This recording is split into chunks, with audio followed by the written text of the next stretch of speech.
네, 교수님 안녕하십니까? 네, 안녕하세요. 지금 뭐 아주 흉흉합니다. 정말. 네. 진짜 요즘에는 제가 여기 방송을 하면서 밝게 웃기도 좀 죄송스러울 만큼 지금 네, 피해가 심각하죠. 굉장히 심각한 상황인 것 같은데 네. 일단 오늘의 키워드부터 한번 보면서 말씀을 나눠볼게요. 네.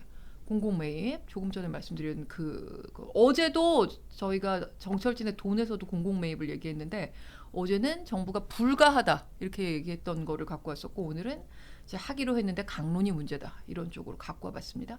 두 번째는 전세 포비아 그리고 세 번째는 중개사 책임. 저게 기사가 확실히 좀 적게 나오는 것 같은데 저 얘기도 좀 여쭤보도록 하겠습니다. 전세 포비아라는 말이 이제 슬슬 등장을 하더라고요. 그게 무슨 말이냐면 청년층에서 전세 사기가 너무 무서워서 월세를 찾는다.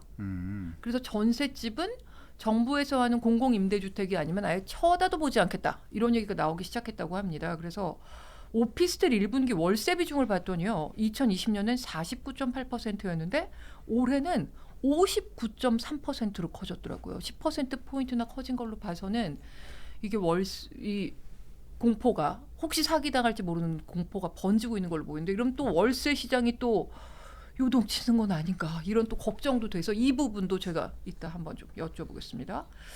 자 그러면 인천 미추홀구 사건에 이어서 화성 동탄 전세 사기 피해 신고 잇따르고 있고 이게 전국으로 번질 우려가 지금 큰 상황인데 오늘은 이 사건을 부동산의 관점에서 좀 한번 보겠습니다. 자 교수님 지금 피해 규모 어느 정도나 됩니까?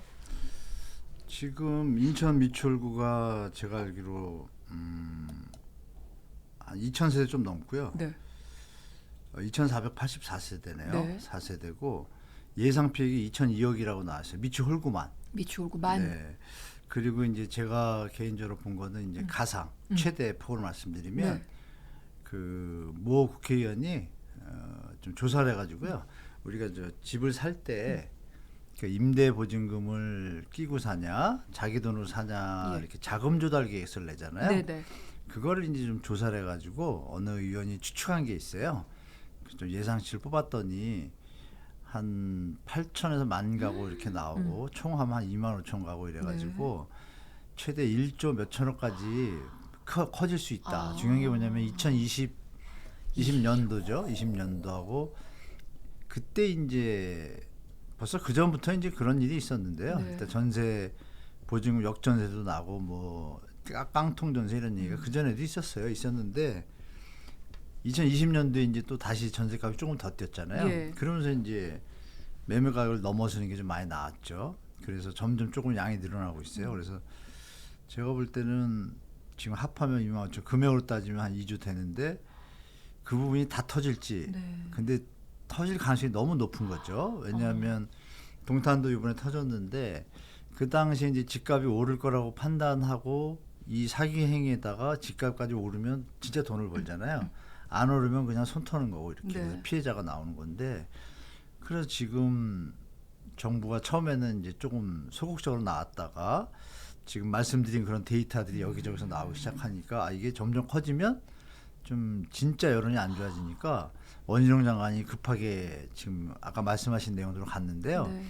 그것도 매입임대주택에 대해서 이제 룰이 있어요. 지침이. 네. 근데 지금 분포도를 보면은 2억에서 3억 사이가 또 한 30-40% 되고 1억에서 2억 사이가 한 40-50% 돼요. 대충 계산할 때. 그러면 말씀하신 2억의 한도는 맞는데 3억이 넘는 걸 고치려면 또 다 고쳐야 되는 거예요. 법을 지침을. 고쳐야 되는 거죠. 시간이 좀 또 많이 걸리잖아요. 네. 더 결정적인 거는 그 전에 그러니까 지금 사기에서 좀 위에 좀 더 절박한 인천 미추홀구 사건 외에 작년에 빌라왕 있었잖아요. 10월에. 그렇죠. 그분들도 있고 그 전에도 계속 있었어요. 그분들까지 그러면 다시 원위치 돼야 되냐. 그럼 이제 제가 왜 조금 공공 매입이 조금 난항이 있다고 판단되는 게 뭐냐면 구제 대상의 범위가 불확실한 거예요. 소급해서 적용할 것이냐. 어디부터 그렇죠. 적용을 해요? 그러니까 어디부터 적용을 해요? 그럼 앞으로 일어나는 사람 다 어떻게 할 거예요? 여기서 또 문제가 뭐냐면 그걸 빌미로 해서 사기꾼들이 쓰는 수법 중에 가장 임차인 제도가 있어요. 소액변제 또 빼려고. 그러니까 여러 가지 이제 생각지 못한 아까 말씀하신 것이냐? 강론적인 부분들이 워낙 뭐 머리가 워낙 좋다 보니까 대한민국 사람이 사각지대로 가서 또 새로운 방법을 찾고 이러니까 그런 부분 때문에 원희룡 장관도 완전하게 확실하게 말씀을 못한 그렇죠. 거고. 방향만 얘기한 그렇죠. 가서 협조를 구한 거고 방향을 찾자는 거지. 네. 행여나 혹시 미추홀구 대책위원회 분들이 지금 고생하시는 계시는 아는데 정부의 어떤 액션을 100% 믿으시면 안 된다. 강력하게 더 요구해야 된다. 네. 제가 이렇게 말씀드릴게요. 일단 정부가 이렇게 이런저런 핑계를 대가지고 또 이렇게 위안화될 수도 있잖아요. 제가 드린 말씀처럼 이런 문제가 있고 이런 문제가 있어서 미추홀구만 구해줄 수 없다. 뭐 난처하다. 그러면서 시간이 지나면 또 이게 잊혀지잖아요. 네. 빌라왕 때도 막 터졌다가 맞아요. 잊혀졌다가 요번에 다시 터진 거잖아요. 예. 그게 이제 다시 반복될 거를 우리가 좀 우려해야 될 것 같아요. 그래서 다른 큰 이슈가 나오면 덮이죠. 덮이잖아요. 그래서 그거를 우리 방송 시간에도 말씀 나누고 있지만 국민 여러분들이 다 자식 같은 사람들이 많잖아요. 특히 비율을 따지면은 그림자 하나 보여드리면요. 전세 사기가 뭐 40, 50대도 있겠지만 네. 이 비율이 30대, 20대가 합쳐서 70%가 넘어요. 그렇죠. 이번에. 네. 그러니까 이게 이제 그 작년 거는 보시면 여기는 또 80% 가까워요. 네. 그러니까 제가 볼 때 7, 80%가 다 40대도 사실 청년층에 해당하잖아요. 그렇죠. 그러니까 지금 대부분이 청년이라고 봐야겠죠. 그래서 제가 볼 때는 지금 이게 단 한 번에 끝날 게 아니고 이번 기회에 모든 게 싹 처음부터 도려내야 되는 상황이 왔는데 그거는 뭐 제가 천천히 말씀드리겠지만 네. 전세제도가 이 청년들의 미래의 삶을 앗아가는 아주 악질적인 제도가 돼버렸어요. 대출 네. 제도가 특히. 네. 그래서 지금 피해는 앞으로 2년 동안 남았습니다. 쉽게 말씀드리면 네. 지금 만기가 2022년도에 피크였잖아요. 네. 고점이잖아요. 그때 계약한 분들은 지금 벌써 다 역전세 상이지만 만기가 안 됐기 때문에 지금 현실화가 안 된 거지. 아직 1년 정도 더 남았다 보셔야겠죠. 그래서 계속 나올 거예요. 그래서 네. 말씀드렸던 그 공공 매입 대책도 범위와 한계와 시기에 대해서 특정을 못하기 때문에 그렇죠. 쉽게 진행되지 않겠다라는 건 알고 계셔라라고 좀 말씀드릴게요. 예. 이번에 그러니까 계약갱신 청구권 쓰시고 그 다음에 2년 지나서 지금 이게 터져 나오는 상황인 건가요? 이건 아니면 그러기 전에 터진 거죠. 그러기 이거는. 전에 터진 그 전에 거죠? 이제 먼저 들어간 사람은 네. 나타나기 시작했고 그 사람들이 나서서 자꾸 따지다 보니까 점점 좀 연속적이잖아요. 그렇죠. 기간마다. 네. 그게 이제 한꺼번에 터진 거죠. 그럼 갚을 2년 후에 능력이 또 터질 없다는. 수도 있겠네. 네? 2년 후에도 또 터질 수 있다는 말씀이신 거겠죠? 근데 현장별로 지금 많이 터질 준비가 돼 있는 네. 건 제가 알고 있죠. 예. 저 3,100억이라는 거는 경찰이 지금까지 파악한 피해 네, 규모고 파악한 것만 그런 거죠. 네, 파악한 것만 저거고 네. 앞으로 지금 또 조금 있다가 저희가 우려되는 지역에 대해서도 얘기를 할 텐데 네, 그것까지 네, 다 네. 하면 정말 금액은 2조 원인데 이게 터지는 거는 1조 이상이 될 네, 가능성이 그 수치가 크다. 나왔어요. 수치가. 예, 예. 네. 자, 인천 미추홀하고 화성동탄하고 그 범행 유형이 어떻습니까? 좀 다르죠? 좀 네. 다릅니다. 예. 인천 미추홀구는 이제 건축업자, 공인중개사 이렇게 아예 작전을 짜가지고 미리 청년들의 어떤 사회 경험 없는 것을 악용한 거죠. 네. 악용한 데다가 이제 뭐 추가적으로 하면 여기서 다른 점은 이제 이 오피스텔은요 그 선순위 채권이 없어요.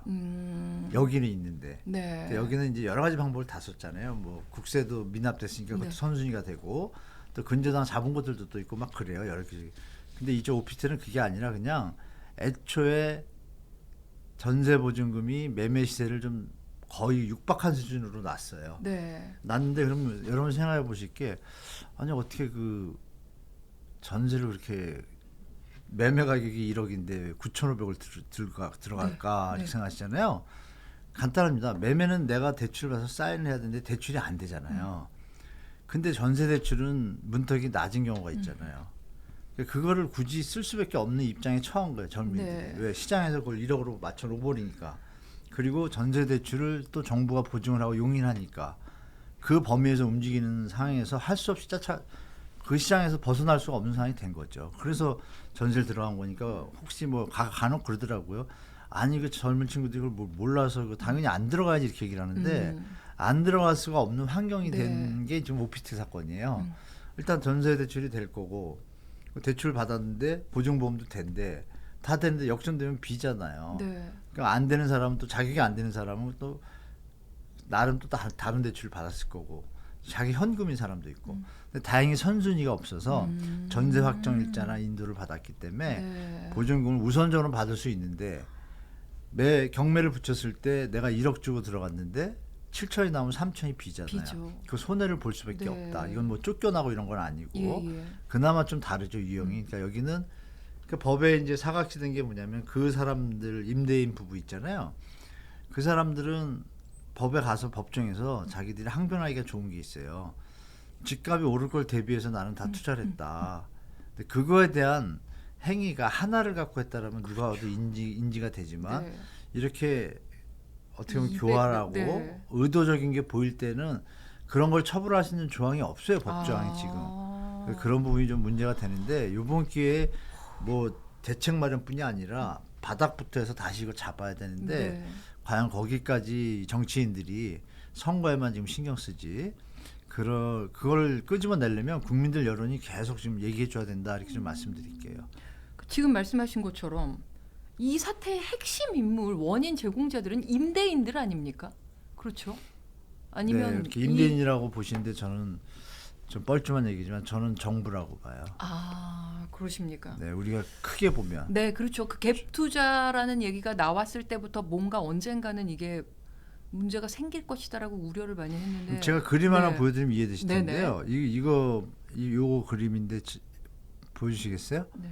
같이 나가는 건가요? 지금 나갔나요? 어떤 막대 그래프로 돼 있는 거. 네. 여기 보시면요. 잘 보세요. 보증사고 금액 추이예요. 여러분들 네. 이 표를 잘 보면 제가 왜 정부가 지금 공범이라고 얘기하는지를 아실 거예요. 좀 제가 말씀이 정부 관계자분들이 들으실 땐 기분이 나쁠지 모르지만 정부 전체를 얘기하는 것이 아니라 이 제도와 연관된 공직자들을 말하는 거죠. 보시면 2016년, 17년은 없죠 거의.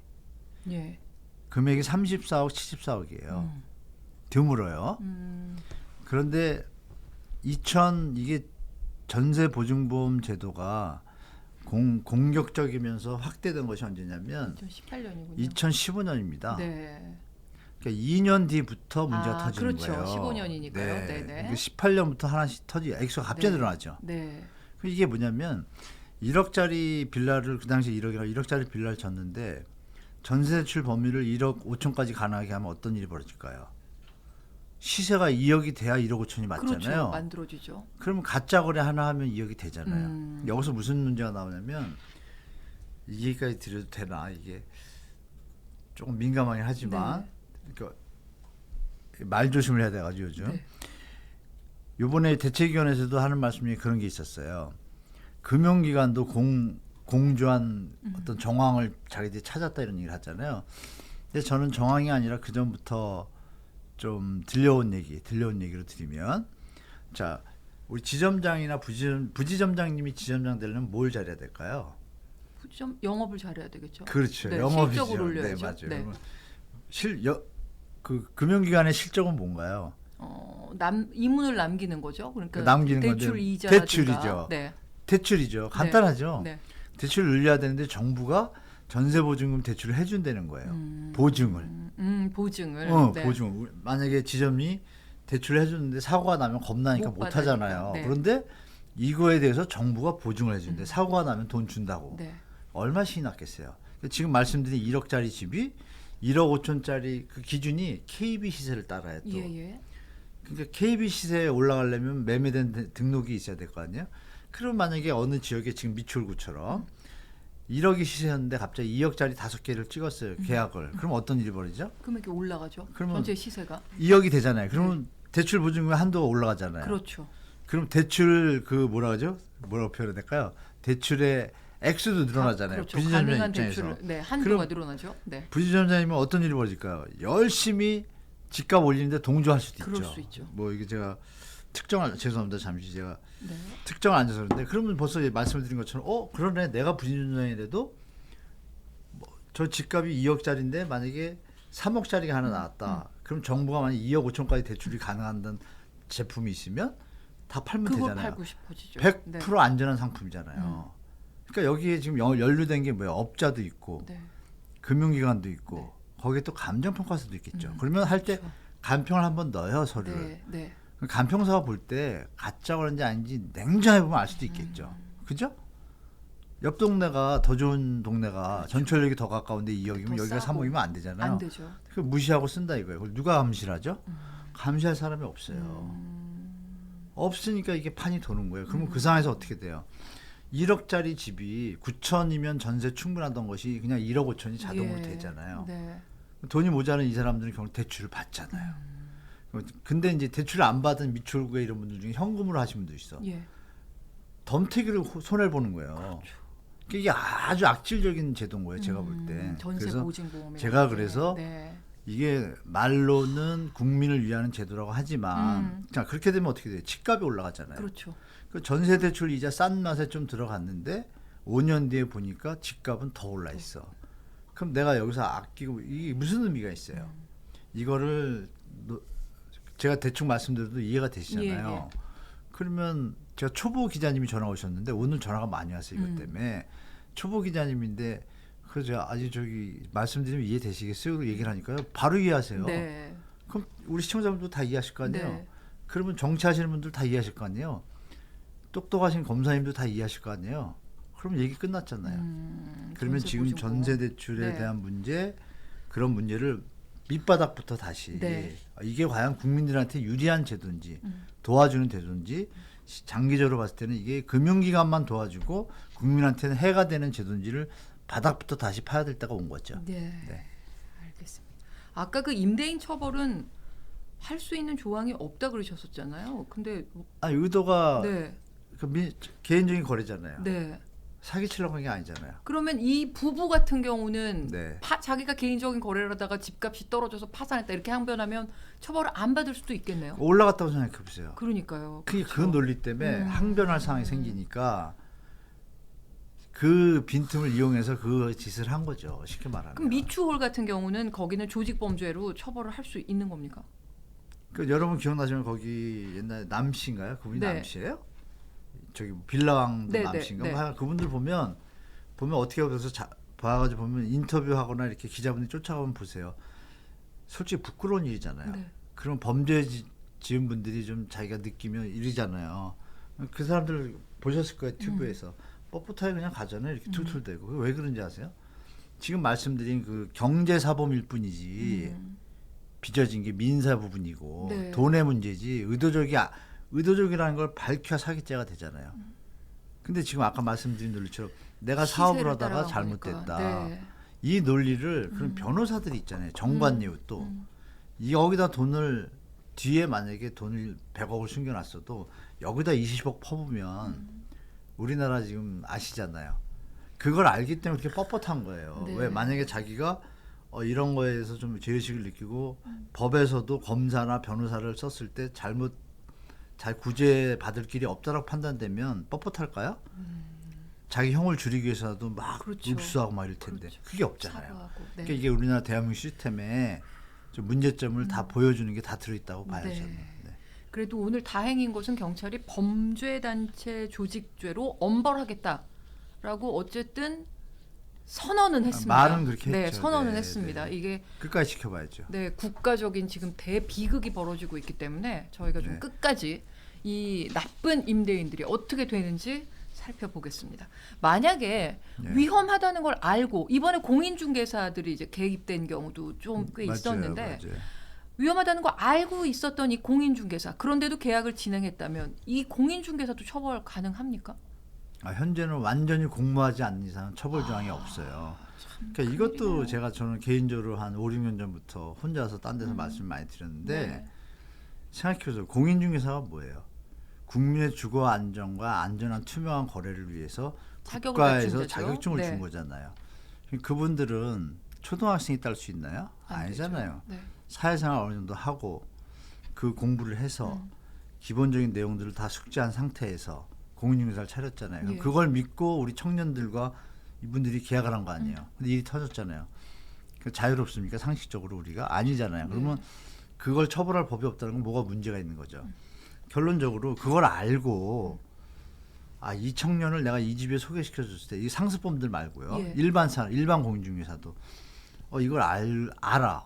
만약에 1억짜리 집인데 전세 9천이면 무슨 일이 만약에 생겼을 때 무조건 이 돈은 일부는 날아가는 걸 알잖아요. 네네. 경매가 들어가면. 그러면 계약을 해주지 말아야죠. 아니면 공인중개사 협회에서 전세가율 가이드를 몇 주든지 퍼센트까지. 70% 그렇죠. 이상이 네. 하든지 아니면 공인중개사분들이 스스로 알거든요. 착한 분들은 또 하라고 해도 안 해요. 꼭 돈에 눈먼 사람들이 자기 이익을 쫓아가지고 나는 안 걸릴 수 있는 틈이 있구나 판단되면 중개가 쓰겠죠. 자기 자식 같은 거 그렇게 하겠어요? 그러면 그걸 우리가 공개적으로 국가라는 역할이 뭔가요? 네. 국민의 생명은 물론 여러 가지 주거, 건강 다 공적으로 우리가 해줄 걸 믿고 세금도 내고 예. 운영하니까 그럼 이걸 케어를 하려면 어떻게 돼요? 결론은 나왔죠. 공인중개사가 그 집이 이렇게 문제가 터졌을 때 무조건 경매라는 최악의 상황을 맞이했을 때 무조건 보증금이 90% 수준이 되면 문제가 터지는 거 알잖아요. 네. 그거를 고지를 하고 게다가 터지면 터진 금액에 뭐 30이고 50% 그걸 중개하면 안 되죠 애초에. 그렇죠? 네. 근데 하잖아요. 왜? 벌을 안 받으니까. 근데 만약에 벌 받는 게 좀 억울하면 그러면 손해본 거에 대해서 자기가 중개를 잘못한 거잖아요. 예. 안전한 걸 했어야죠. 그러면 거기다 대고 뭐 예를 책임을 들어서 물어야죠. 3천만 원이 손해가 났다. 그럼 거기에 3분의 1 책임져라 하고 조항이 있다고 가정을 할게요. 그럼 그걸 안 하겠죠. 하라 그래도 안 하죠. 하죠. 네. 간단하잖아요. 그럼 이거를 정치하시는 분들이 만들면 되지 예. 않을까요? 지금 근데 남은 질문이 많은데 시간이 네네. 너무 많이 좀 흘러서요. 빨리. 조금 네네. 빠르게 가보겠습니다. 네네. 그 이제 공인중개사 말만 믿고 계약하는 네. 거를 못할 것 같은데 개인적으로 뭐 어떤 걸 좀 확인해야 됩니까? 근데 그 등기부등본이 또 깨끗한 경우도 이번에 있었더라고요. 뭐를 확인해야 됩니까? 깨끗하면 뭐예요? 전세금이 더 많은데. 네. 경매나- 전세가율을 확인을 해야 되는군요. 그러면 진짜.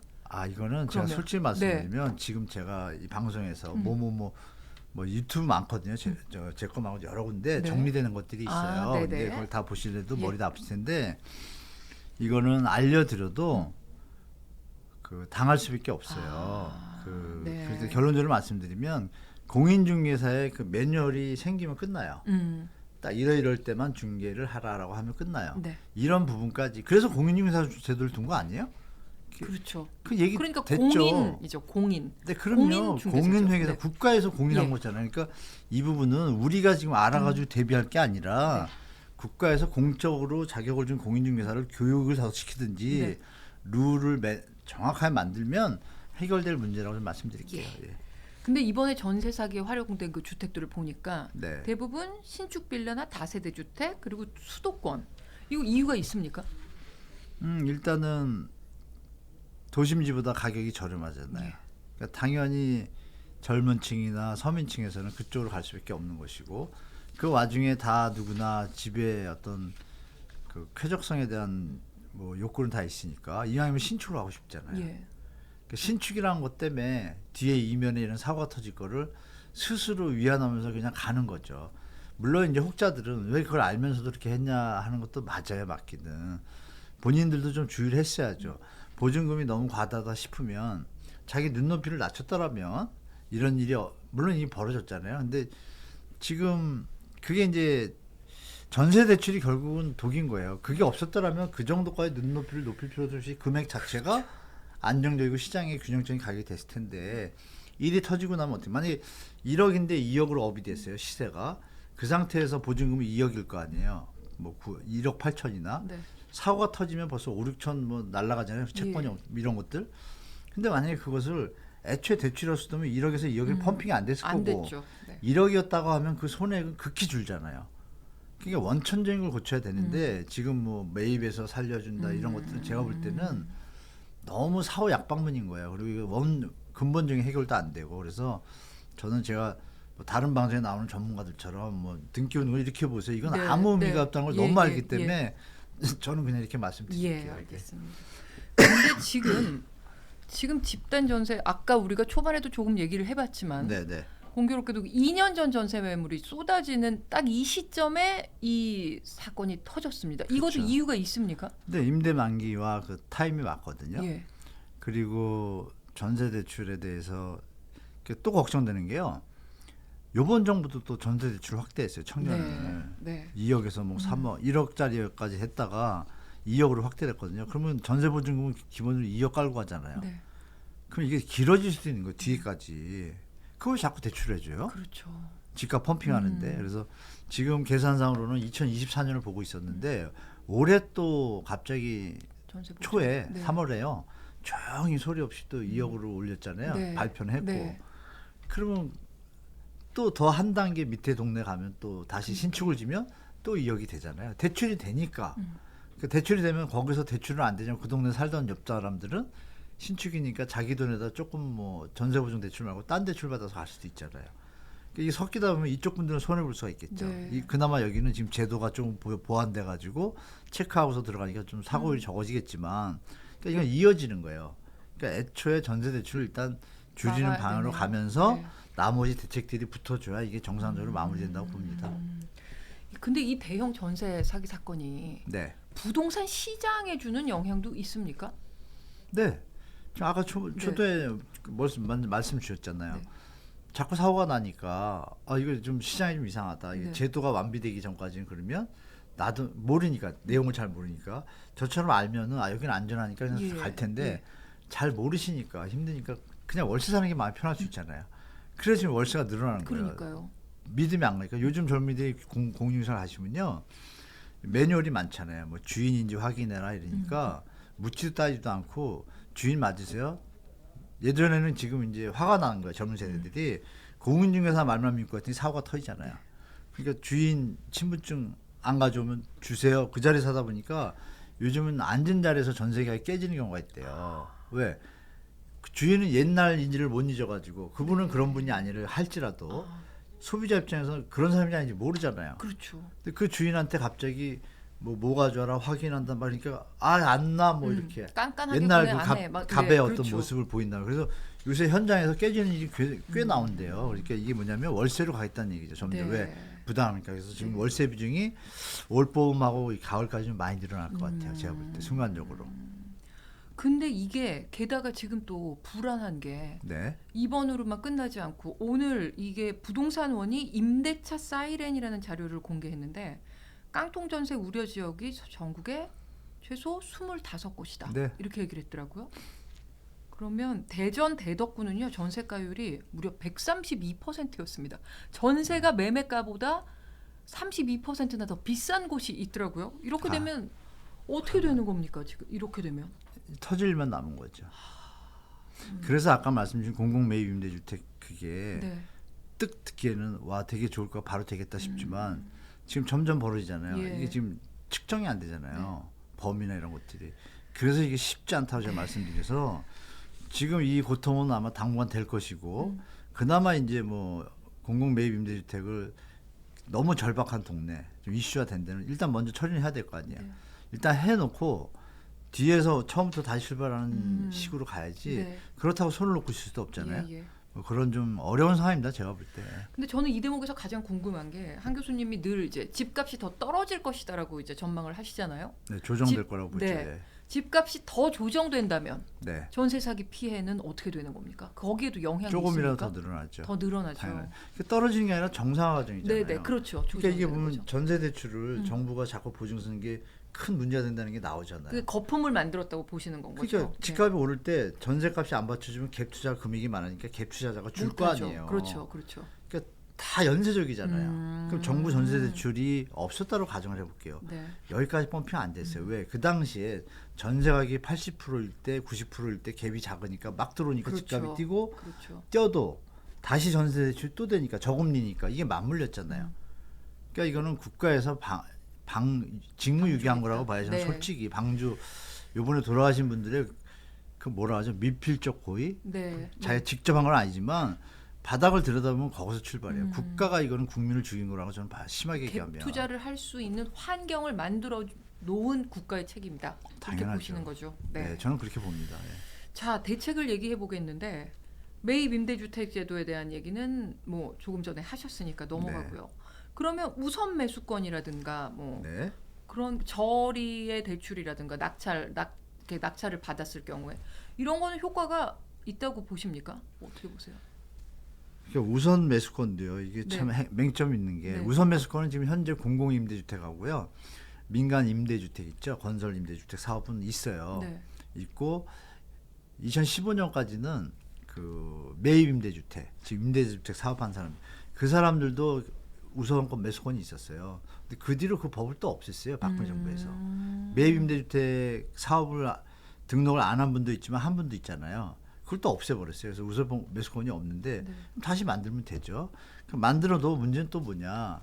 정말 하도 나쁜 사람이 많으니까 제가 별 생각을 하는데 그럼 일단 도움되는 건 맞죠. 왜? 딴 사람이 낙찰받는 것보다는 네. 내가 만약에 낙찰가가 시간이 적다라면 40초밖에 안 남았습니다. 아 진짜요? 교수님. 네. 네, 낙찰가가 적다라면 받는 게 좋은데 그 받을 때 돈이 있어야 되잖아요. 네. 그럼 그걸 우선 또 매수권을 빚을 또 지게 되는 거겠죠. 그러면. 네, 지금 그런 돈은 제가 볼 때 정부에서 음. 제가 대충 계산해 보니까 몇 조면 사실 일단 다 정리가 돼요. 네. 정부에서 과감하게 이거 국민의 생명이라 생각하고 본격적으로 들어가면 해결될 수 있는 부분이에요. 그래서 우선 매수권 좋은 거예요. 좋은데 네. 뒤에 대책이 아직 없어요. 네. 그것까지 같이 해라. 강론이. 네. 네. 지금 일단 10초 남았기 때문에 네. 저희가 제 생각에는 다음 한 주에도 이 20분 더 얘기를 하면 안 돼요? 네, 다음 주에는 조금 시간을 앞당겨서 이 얘기를 조금 더 해봐도 괜찮을 것 같습니다. 네네네. 다음 왜냐하면 주에 이 좀 제가 사태가 말을 좀 빨리 해야겠네요. 이 사태가 다음 주까지도 계속 진행될 거기 때문에 그리고 네네. 대책의 강론이 다음 주에는 또 좀 나올 수도 있을 것 같습니다. 그렇죠, 27일 그렇죠. 본회의에서 이제 처리를 하기로 했으니까요. 그래서 다음 주에 조금 더 대책의 윤곽들이 조금 뚜렷해지면 그것에 대해서 다음 주에도 다시 한번 좀 시간을 늘려서라도 더 심도 깊게 얘기해 보는 걸로 하고요. 오늘 큐시트 산책은 빼고요. 전세 사기 내용은 이어지는 뉴스데스크에서도 시청해 주시고 화요일은 저희가 내부사정상 결방입니다. 저는 수요일에 생활경제 소식 들고 다시 오겠습니다. 오늘 교수님 감사합니다. 네, 고맙습니다. 감사합니다.